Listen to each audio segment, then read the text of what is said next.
Ada dua orang yang sedang berkelahi, bertikai, berkonflik antara bangsa Mesir dengan bangsa Israel, berkelahi.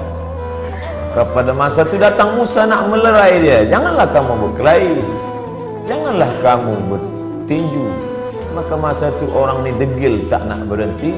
Musa pun terlanjur pukul mati.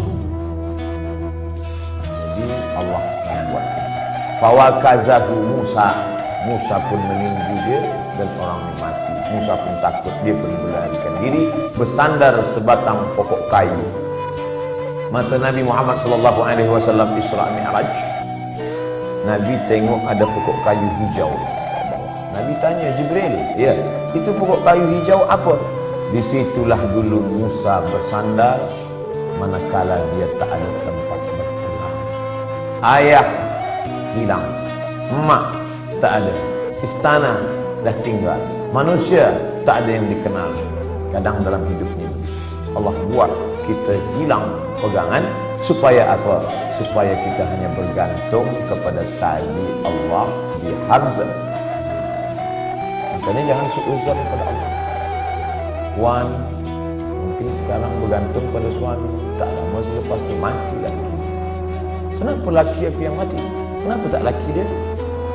Aku sembahyang, aku baca Quran, aku baca Yasin, aku ikut tazkirah. Husnuzon pada Allah. Inna husni zanni abdi bi. Aku memeluk prasangka hamba kepada Allah. Mungkin Allah ingin supaya kita hanya bergantung kepada Allah semata. La haula wala quwwata illa billah. Makanya perempuan yang tabah dia tak menangis.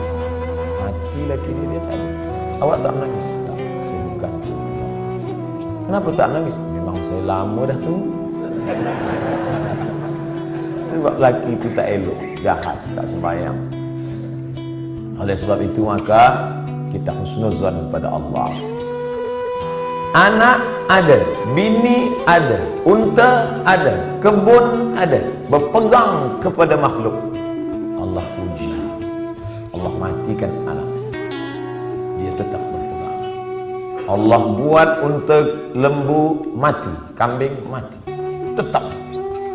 Allah buat pula kebun-kebun yang hijau, menguning, layu, mati, kering, tetap.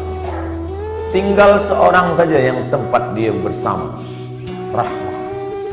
Maka disebut dalam doa orang menikah, Allahumma arham bainahuma kama rahimta baina Ayyuba wa rahmah. Ya Allah, buatlah mereka berdua berkasih sayang sebagaimana berkasih sayangnya Ayyub